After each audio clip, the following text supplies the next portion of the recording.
This is a work of fiction created for entertainment purposes. Before we begin, tell us in the comments where you are watching from. It is always fascinating to see how far these stories can reach. In the autumn of 1953, a research team from the University of Virginia set out to document the declining dialects of isolated Appalachian communities. What they discovered in the remote hollows of Western Virginia would challenge everything they thought they knew about human society, family structures, and the lengths to which people will go to preserve their way of life. The official report was filed and quickly archived. The researchers never spoke publicly about what they witnessed. Most concerning of all, 2 members of the team never returned home. The expedition was led by Dr. Cornelius Whitmore, a respected linguist who had spent decades studying the speech patterns of mountain communities. His team included anthropologist Dr. Isadora Vance, graduate student Lysander Mills, and photographer Septimus Burke. They had received a grant to document the unique linguistic features found in the most remote settlements before modernization erased them forever. Their destination was a region locals referred to only as the Far Hollow, a place where even the most seasoned mountain guides refused to venture. The team's first indication that something was unusual came from their guide, a weathered local named Ezekiel Thorne. Thorne had agreed to lead them partway up the mountain, but as they climbed higher, his demeanor changed dramatically. He spoke in whispers, constantly glancing over his shoulder as if something might be following them through the dense forest. When asked about the family they were seeking, the Mereseth clan, his responses became increasingly evasive. "They keep to themselves," he said repeatedly, his voice taking on an almost pleading quality. "Always have, always will. Got their own way of doing things up there, their own way of thinking about things that ain't meant for outsider minds." According to county records dating back to 1847, the Mereseth family had lived in the same remote hollow for over a century, but the records themselves were peculiar, filled with inconsistencies that suggested either administrative incompetence or deliberate obfuscation. They appeared on census records sporadically and always with conflicting information that made no logical sense. Sometimes there were 12 family members listed, sometimes only 3, sometimes as many as 28. Names appeared and disappeared between decades without explanation. Birth and death dates seemed arbitrary, with some individuals showing impossible lifespans, while others appeared to age decades between census years. The family had no postal address, no telephone, no recorded interactions with government agencies or neighboring communities. They existed in a bureaucratic void, as if they had consciously erased themselves from the modern world while simultaneously maintaining just enough official presence to avoid unwanted attention. Thorne left them at a rusted gate that blocked what remained of an old logging road.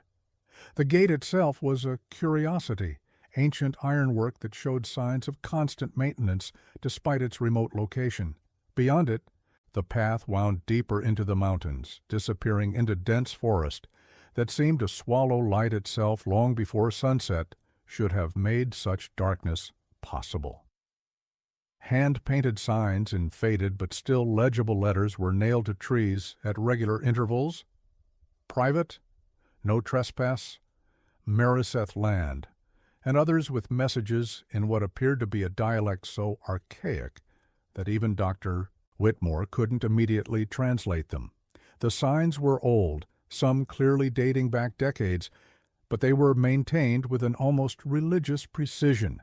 Not a single nail was loose, not a board was missing, not a letter had faded beyond readability. The walk took 6 hours through increasingly difficult terrain that seemed designed to discourage casual visitors. The researchers noted how the forest changed as they climbed higher, transforming from typical Appalachian woodland into something that felt fundamentally different. The undergrowth became thicker and more tangled, creating natural barriers that forced them to follow a specific path. The trees grew older and more gnarled, their branches intertwining overhead to create a canopy so dense that noon felt like twilight. Animal sounds gradually disappeared until they walked in complete silence, except for their own labored breathing and the occasional crack of branches underfoot. Dr. Vance observed in her field notes that they hadn't seen or heard a single bird for the last 2 hours of their climb, nor had they encountered any of the typical small mammals that should have been abundant in such an environment. When they finally emerged into a cleared area, the sight before them was unlike anything they had expected, based on their research into isolated mountain communities. The Mariseth compound consisted of 7 wooden buildings arranged in a perfect circle around a central courtyard. The structures were ancient but impeccably maintained, their logs fitted so precisely that no chinking was needed between them. Each building served a specific purpose, though the researchers couldn't immediately determine what those purposes might be. The windows were small and placed high on the walls, positioned more like observation ports than sources of natural light. Every door faced inward toward the center of the circle, creating a sense that the buildings were watching the courtyard rather than opening to welcome visitors. The architecture followed no conventional pattern, mixing elements that seemed to come from different centuries and different cultural traditions entirely. The family appeared without warning, as if they had been watching from the forest and waiting for precisely the right moment to reveal themselves. 12 individuals emerged from the buildings simultaneously, moving with a synchronized precision that was immediately unsettling to observe. They ranged in age from young adults to elderly, but their exact relationships to each other were impossible to determine through normal observation. Family resemblances seemed to shift depending on lighting and angle, as if kinship itself was somehow fluid within the group. They all shared certain physical characteristics that became more pronounced the longer one looked at them. Pale skin that seemed almost translucent in certain light, dark hair that appeared to absorb rather than reflect illumination, and eyes of such an unusual gray-green color that Dr. Vance later described them as almost luminous, like looking into deep water with light shining up from the bottom. The head of the family introduced himself as Bartholomew Mariseth, though he appeared to be no older than 40, despite claiming to remember events that had occurred decades earlier. He spoke in an archaic dialect that the researchers had never encountered in their extensive fieldwork, using grammatical structures that seemed to blend Elizabethan English with something else entirely, something that predated modern linguistic categories. His vocabulary included words that appeared in no dictionary or historical text, yet their meaning was somehow clear from context, as if the language itself contained built-in translation mechanisms for outsiders. When Dr. Whitmore asked about the origins of their speech patterns, Bartholomew smiled with what might have been genuine warmth or carefully concealed amusement, and said only, "We preserve what others forget. We remember what others choose to ignore. Words have power when they're kept in their proper places." The family agreed to participate in the study, but only under strict conditions that were presented as non-negotiable requirements for any extended interaction. The researchers could observe and record during designated hours, but those hours would be determined by factors they weren't permitted to understand. They were forbidden from entering certain buildings without explicit invitation, and such invitations would only be extended when the family deemed it appropriate. They could not photograph specific objects or areas, and the list of forbidden subjects would be communicated through demonstration rather than explanation. Most importantly, they were required to follow what Bartholomew called the old courtesies, a set of behavioral rules that were never fully explained but were somehow communicated through gesture, implication, and careful observation of family behavior patterns. The first rule became apparent immediately as the sun began its descent toward the mountain peaks. No one was to speak during the hours between sunset and dawn. This wasn't a suggestion or a preference based on respect for others' sleep. It was absolute and non-negotiable. As the sun disappeared behind the mountains, the entire family simply stopped talking mid-sentence, as if someone had thrown a switch that controlled their vocal abilities. They continued their activities, cooking, cleaning, working on various projects, but in complete silence that was somehow different from ordinary quiet. Any attempt by the researchers to speak during these hours was met with looks of such genuine horror and desperate pleading that they quickly learned to comply. The silence wasn't just an absence of sound, it was an active presence that seemed to press against their eardrums and make even breathing feel intrusive. The second rule involved movement within the compound, and it revealed a complexity of social organization that defied conventional understanding. Certain paths between buildings could only be used by specific family members, and the permissions seemed to change based on time of day, weather conditions, and factors the researchers couldn't identify. Other paths could be traversed only at particular times, creating a choreography of movement that required constant awareness and planning. The researchers watched as family members would wait patiently for minutes at a time, rather than take a more direct route that was apparently forbidden to them at that moment. When Dr. Vance accidentally started down a restricted path, the entire family stopped what they were doing and stared until she retreated.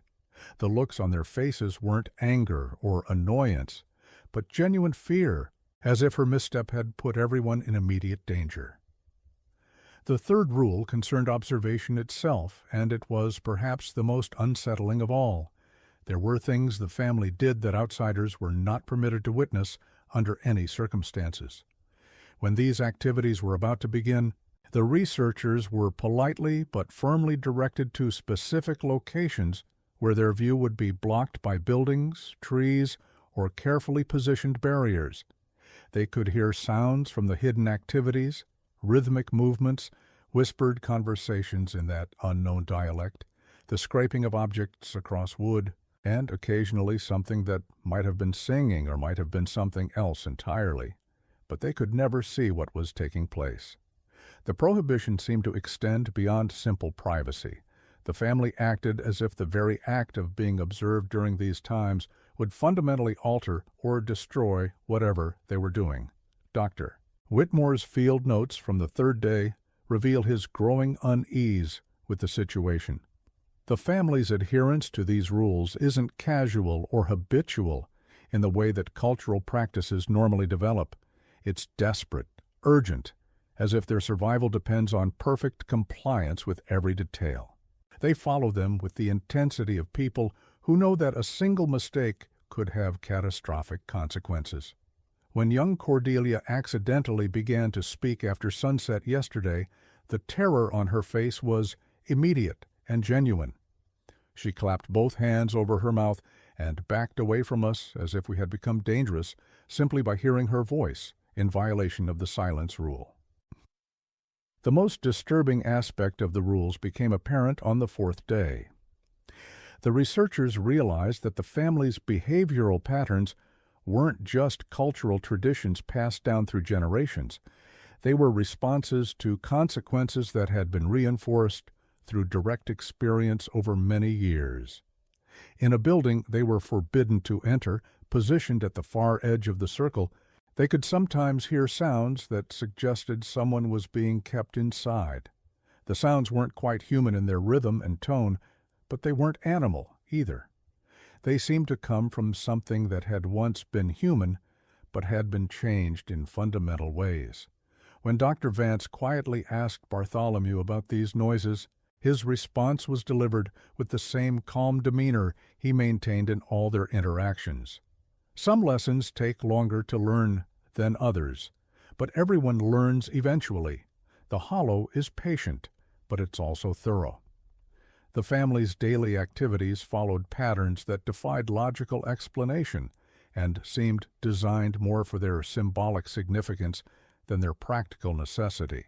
Meals were prepared according to recipes that seemed to require specific ingredients gathered from precise locations at exact times of day. The timing wasn't based on availability or convenience, but on factors that related to shadow lengths, wind direction, and the position of celestial bodies. Clothing was sewn using thread spun from plants that grew only in certain spots around the compound, and the spinning had to be done by particular family members, while others performed specific tasks nearby. Tools were crafted using techniques that appeared unnecessarily complex, as if the method itself was more important than the result. Every action was performed with ritual precision, as if any deviation from established procedures might trigger catastrophic consequences that extended far beyond the immediate task. Lysander Mills documented the family's work schedules in meticulous detail, trying to understand the logic behind their incredibly complex routines. What he discovered was a system of such intricate interdependence that it seemed designed to consume every moment of every day with meaningful activity. Each family member had dozens of small tasks that had to be completed in specific sequences, often requiring coordination with other family members who were simultaneously performing their own intricate routines. Missing even one step would throw off the entire family's schedule for days, creating a cascade of delays and adjustments that affected everyone. The effect was to create a state of constant anxiety and hypervigilance where no one could relax, because relaxation meant forgetting, and forgetting meant breaking the rules that held their world together. The seventh day brought a revelation that changed the researchers' understanding of everything they had observed.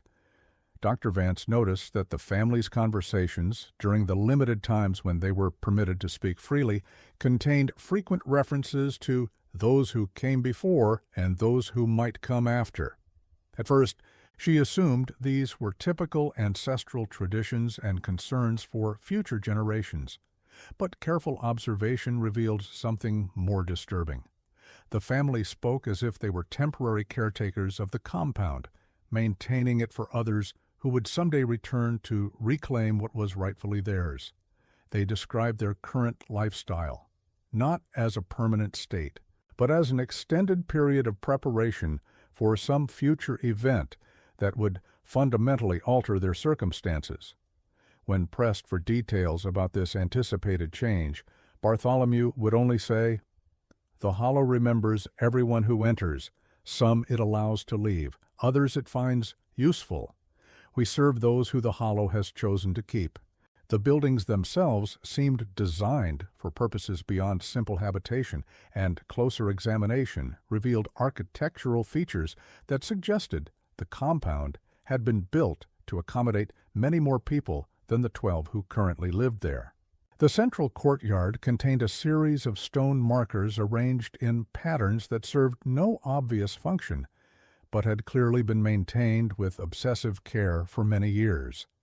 The stones were of different types and sizes, some carved with symbols that resembled no known writing system, others left completely smooth. The patterns they formed seemed to change depending on the observer's position, creating optical illusions that made counting them accurately nearly impossible. The walls of the main house were covered with charts and diagrams that tracked lunar cycles, seasonal changes, weather patterns, and what appeared to be family genealogies extending back centuries.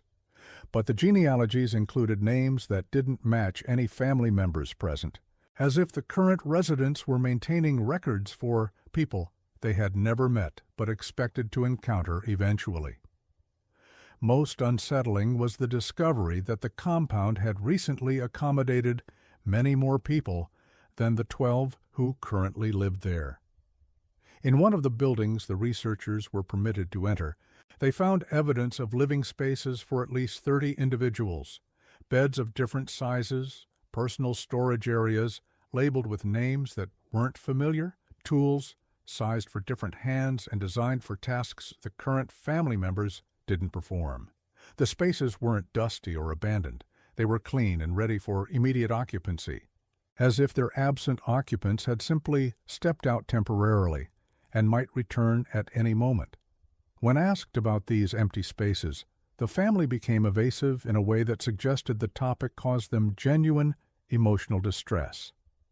Cordelia, the youngest adult female, finally whispered when she thought no one else was listening, "People come and go according to the Hollow's needs. Some are chosen to stay forever.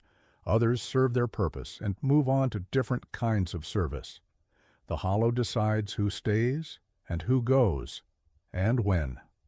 The restrictions on photography became more troubling as the days passed, and the researchers began to understand their scope and implications. Septimus Burke was allowed to document the family's daily activities and their living conditions, but specific objects and areas were strictly forbidden subjects under any circumstances. The prohibited subjects seemed random at first: certain trees around the compound, particular stones in the courtyard, specific tools hanging in the workshops, individual family members during certain activities. But gradually, a pattern emerged that was more disturbing than random prohibition would have been. Every forbidden subject was something that might reveal how long the family had really been living there, how many people had been part of the community over the years, or what had happened to those who were no longer present. The photography restrictions weren't about privacy or cultural sensitivity. They were about concealing evidence. Dr. Whitmore's attempts to record the family's unique dialect were met with unexpected resistance that revealed another layer of control within the community. The family would speak freely during permitted hours about approved topics, but they carefully avoided certain words and phrases that were apparently forbidden under their system of rules. When these prohibited terms slipped out accidentally, the speaker would immediately stop talking and retreat to one of the restricted buildings for what they called correction time. Hours would pass before they emerged, often with visible signs of distress and a noticeable change in their speech patterns. It became clear that the language itself was governed by rules as strict as those controlling behavior, and that violations carried consequences severe enough to maintain perfect compliance, even in casual conversation. The family's relationship with the outside world was revealed to be more complex and troubling than it initially appeared. They were not completely isolated from modern society. They knew about current events, technological developments, and the changes in the broader culture beyond their mountain hollow. But this knowledge came with a cost that the researchers began to understand only gradually. Any information from the outside world had to be processed according to procedures that the researchers were not allowed to witness or understand. News, letters, even conversations with outsiders like themselves required ritual purification before being shared with the family. The process took place in the building they were forbidden to enter, and it sometimes lasted for days. Family members would emerge from these sessions with their outside knowledge carefully filtered and recontextualized according to the community's internal belief system. On the 10th day, the researchers made a discovery that would haunt them for the rest of their lives and fundamentally alter their understanding of what they were documenting. While exploring the permitted areas of the compound, Dr. Vance found a collection of personal belongings that clearly didn't belong to the current family members. Hidden in the storage areas of the main house, she discovered dozens of items that told the story of previous visitors to the Hollow. There were eyeglasses in outdated styles, clothing from different eras, tools that showed patterns of use by hands different from those that now maintained them. Most disturbing were the notebooks and journals, dozens of them, written in different handwriting styles and chronicling daily life in the compound across many decades. The journals revealed that the Mariseth family had been hosting visitors for over a century, and that very few of those visitors had ever left. The journals created a timeline of contact that was both fascinating and terrifying. Researchers, travelers, government officials, missionaries, and curious outsiders had found their way to the Hollow throughout its documented history. Some stayed for days, others for months, still others for years. All of them had documented the family's strange rules and rigid routines in careful detail. All of them had expressed initial fascination with the community's unique culture, followed by growing unease as they began to understand the true nature of their situation. And none of their final entries ever mentioned leaving. Instead, they described a gradual process of acceptance and integration that transformed them from observers into participants, from guests into family members, from temporary visitors into permanent residents of a community that didn't permit departure. The most recent journal belonged to a geological survey team that had visited in 1949, just 4 years before the current research expedition. Their documentation was the most detailed and therefore the most disturbing. Their final entries, written by someone whose handwriting had deteriorated badly over the course of their stay, painted a picture of systematic psychological transformation. Day 23. We understand now why we can't leave. The rules aren't just customs or cultural practices. They're survival mechanisms designed to transform outsiders into insiders. The hollow doesn't let go of what it collects, and we're part of the collection now. The family takes care of its own, but leaving isn't one of the options provided. We're learning new ways of thinking, new ways of being. The person who wrote the first entry in this journal doesn't exist anymore. Doctor. Whitmore confronted Bartholomew about the journals that evening during one of their permitted conversation periods. The family patriarch's response was delivered with the same calm demeanor and gentle concern he had maintained throughout their stay, as if he were explaining something obvious to children who had simply failed to understand. Every family grows and changes over time. Some grow through birth, others through adoption, still others through the kind of deep learning that transforms people at fundamental levels. The hollow provides for all its inhabitants, but it requires absolute commitment in return. You came seeking to understand our ways of life. Understanding brings responsibility. Responsibility brings belonging. Belonging brings peace. You're beginning the same journey that every visitor takes when they stay with us long enough to see clearly. The researchers attempted to leave the following morning, but found their path blocked by circumstances that seemed too coincidental to be accidental. The gate they had entered through was secured with chains that they were certain hadn't been there before. The locks were old but functional, and no amount of examination revealed how they could be opened without the proper keys. When they tried to force their way past or find alternative routes down the mountain, family members appeared and explained gently but firmly that departure required proper preparation, according to procedures that couldn't be rushed or simplified. The preparation process, they were told, could take days or weeks, depending on how well the visitors had adapted to the family's ways and how completely they had internalized the lessons the hollow was trying to teach them. Those who had followed the rules most closely would be released most quickly.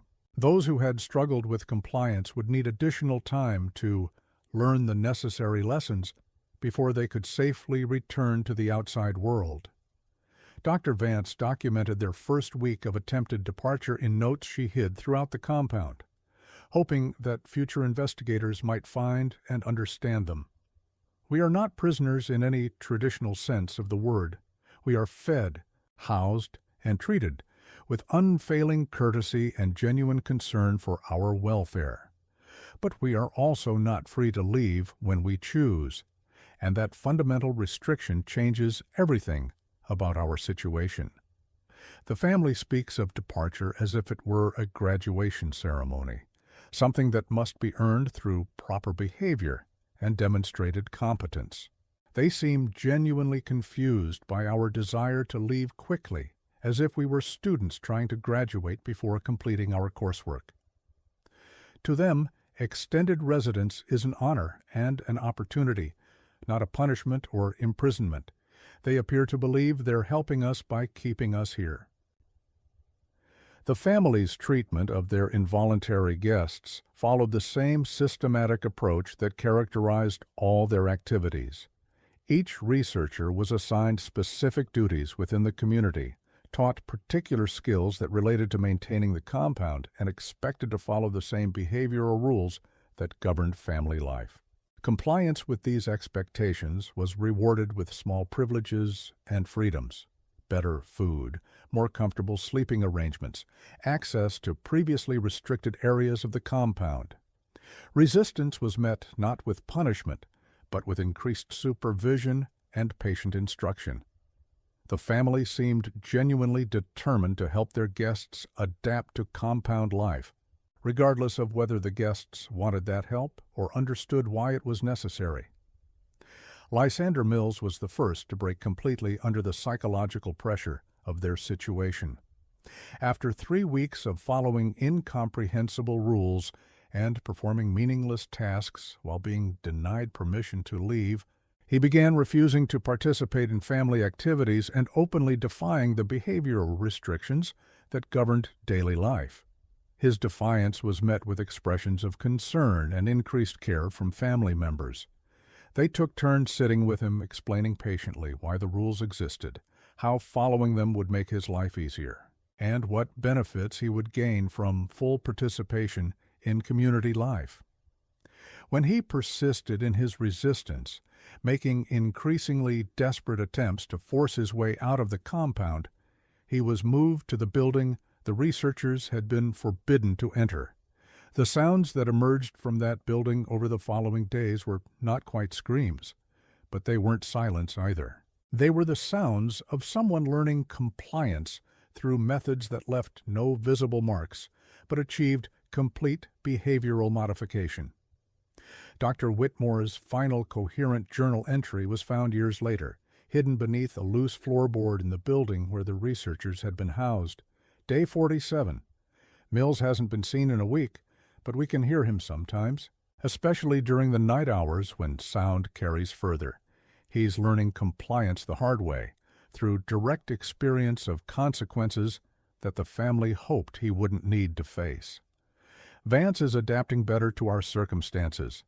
She follows the rules now without question or hesitation, and I think she's beginning to understand what this place really is and what it requires from those who live here.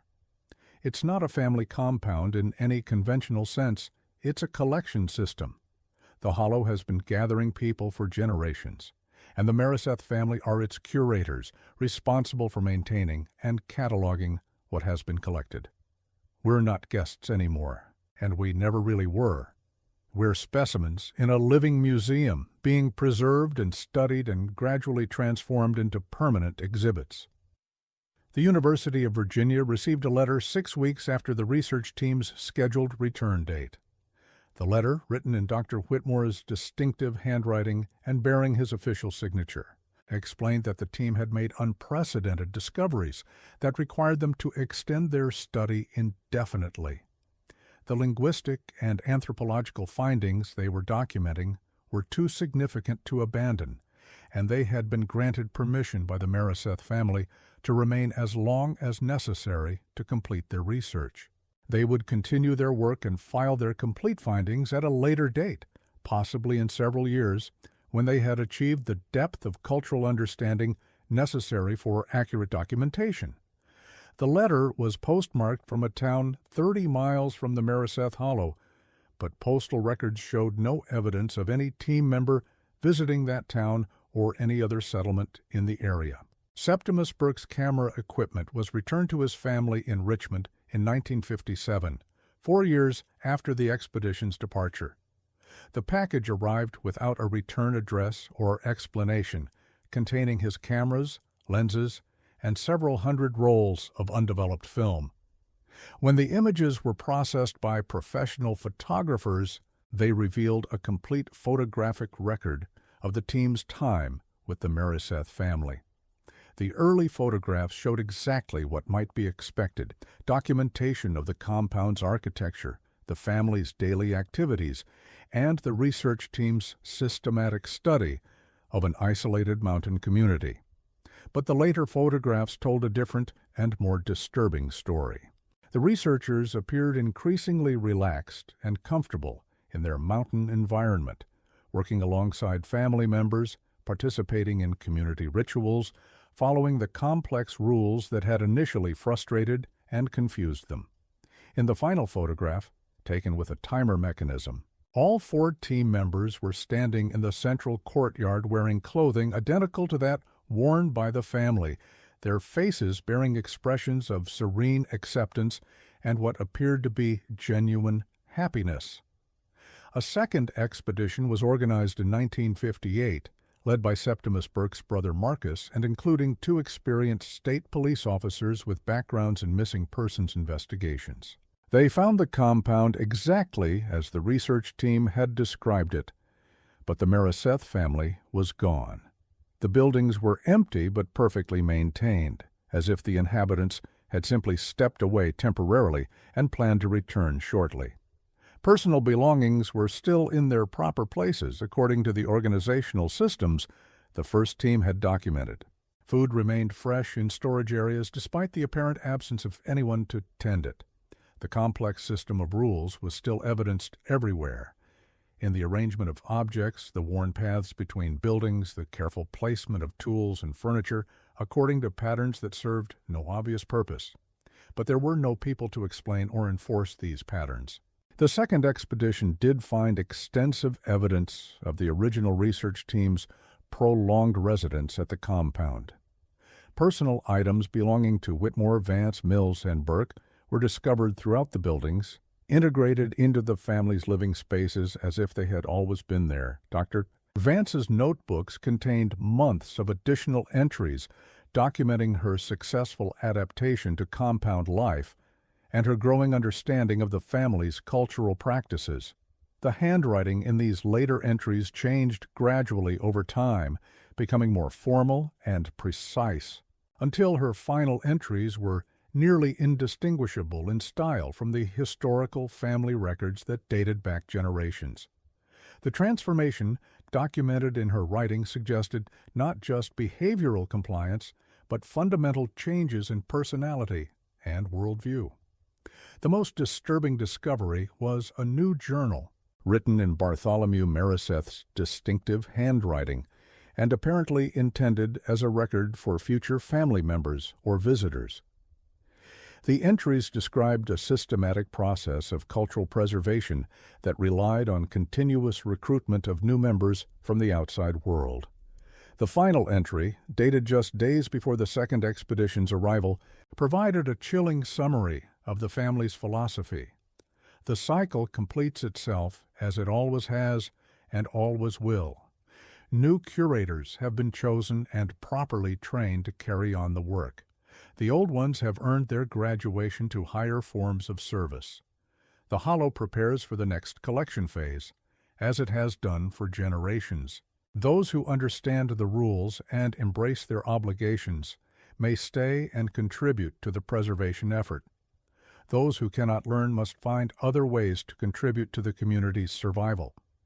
The preservation of old ways requires constant attention, absolute dedication, and occasional sacrifice of individual desires for the greater good of cultural continuity.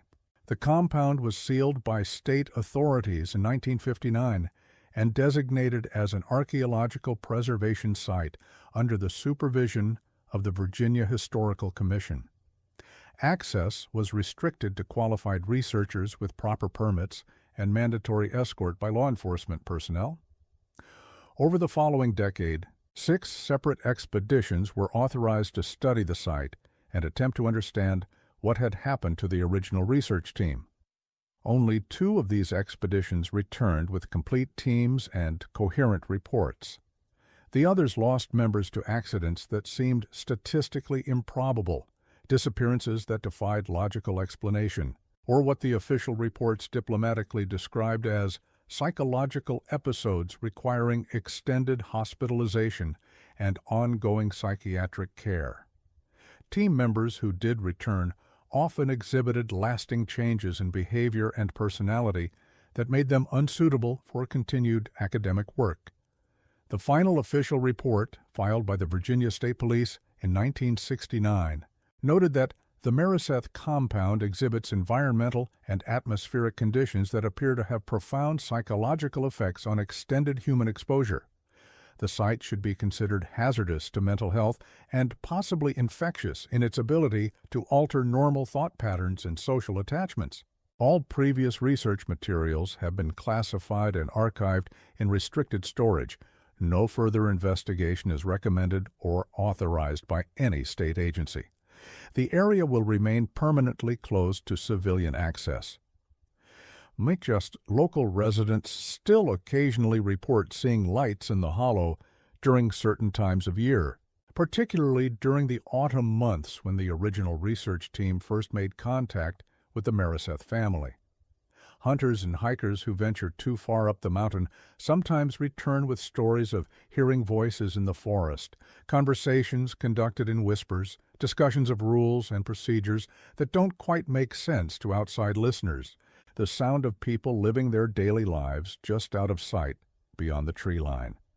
When pressed for details, these witnesses invariably describe the voices as somehow familiar, as if they were listening to people they had once known but couldn't quite remember or place in proper context.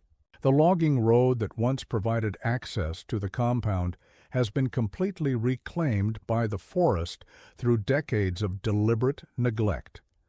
The rusted gate where Ezekiel Thorne left the research team has disappeared beneath layers of overgrowth that seem too thick and well established for the relatively short time since the area's closure. Official maps no longer show the path to the hollow, and local guides claim no knowledge of its location, despite clear evidence that the area was well known to previous generations of mountain residents. But hikers still occasionally find the old trail markers, those hand-painted signs warning against trespassing on Mereseth land. The signs appear freshly maintained despite the compound's official abandonment, their messages clear and unwelcoming to those who understand their significance and remember the stories associated with them. The University of Virginia's archived materials include one final document related to the Mereseth investigation, a communication that raises more questions than it answers. A letter arrived at the Linguistics Department in 1961, 3 years after the first team's disappearance and 2 years after the compound's official closure. The letter was signed by all 4 missing researchers and described in technical detail their successful completion of the language preservation project they had originally undertaken. They had decided to remain with the family permanently, they explained, because their work was too important to abandon and too complex to complete within normal academic time frames. The dialect they were documenting contained linguistic structures found nowhere else in human language, knowledge that would be lost forever if not properly maintained through continuous practice and careful transmission to qualified inheritors.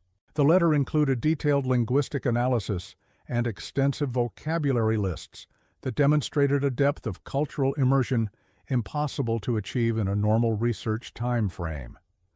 The language they described exhibited characteristics that challenged fundamental assumptions about human communication and social organization.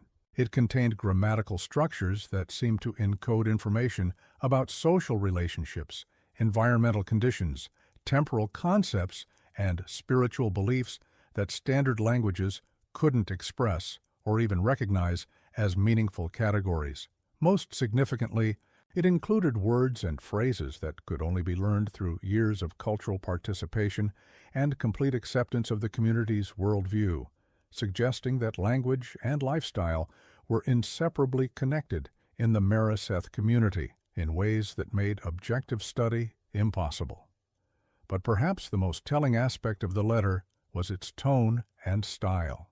The missing researchers wrote with the measured formal precision that characterized all Mereseth family communications.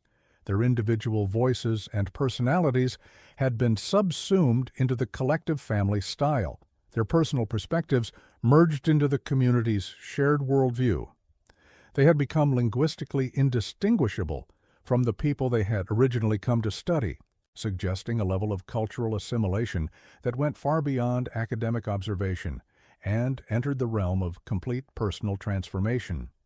The letter read like a document written by the Mariseth family using the researchers' names rather than a communication from the individuals who had originally entered the hollow with their own goals and identities. The letter's postscript contained a single sentence that serves as perhaps the most accurate summary of the entire Mariseth mystery.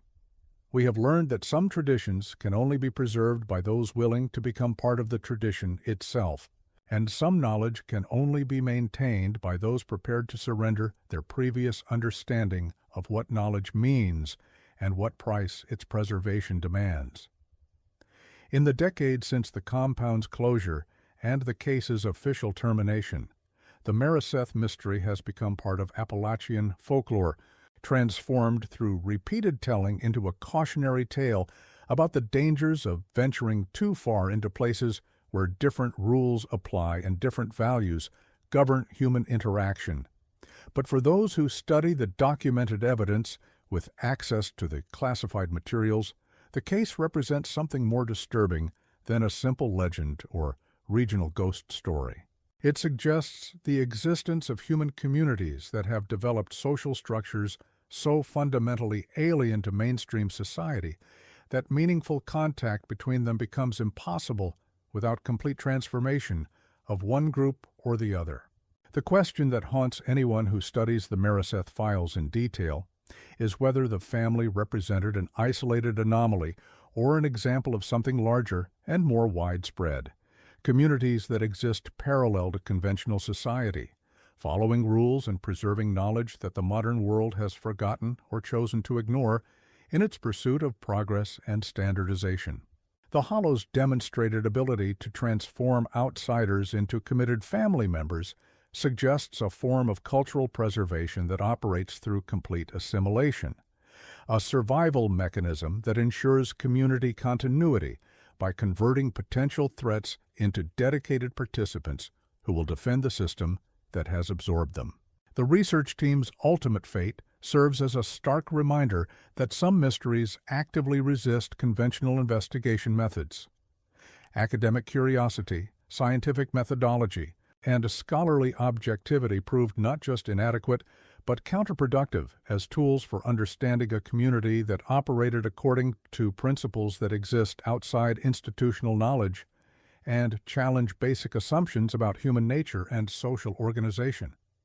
The researchers went seeking to document and preserve traditional culture through standard academic means, only to discover that true preservation might require sacrificing the very perspective and independence that made documentation possible in the first place.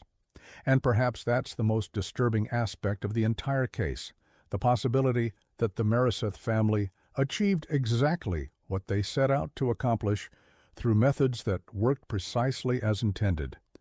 They preserved their way of life, maintained their traditions across generations, and ensured their community's survival in a world that was rapidly eliminating such isolated enclaves. The cost of that preservation was the systematic assimilation of anyone who came close enough to threaten their isolation through outside observation or unwanted change. In their worldview, this wasn't murder or kidnapping or any form of criminal behavior. It was adoption, education, and cultural continuity through practical means. They were saving people from the emptiness and confusion of modern life by offering them something authentic and meaningful, even if that meaning came at the cost of individual freedom and personal choice. The hollow itself remains unchanged and patient, waiting quietly for the next group of outsiders curious enough to climb the mountain and determined enough to force their way past the barriers that protect it from unwanted intrusion. The rules haven't changed, the community's needs haven't diminished, and the family's commitment to cultural preservation continues through whatever means prove necessary. Somewhere in those woods, beyond official maps and outside government oversight, the cycle continues according to patterns established generations ago and maintained with a dedicated precision that only true believers can sustain over extended periods. For those who understand the full implications of the Mariseth case, every remote community becomes a question mark. Every isolated family becomes a potential mystery worthy of careful consideration before approach. The mountains are full of people who live by rules the outside world doesn't understand, following traditions that predate modern society, maintaining knowledge and practices that conventional education doesn't recognize as valuable or even legitimate. Most of them are perfectly harmless, content to live their own lives without interference or contact with the broader world.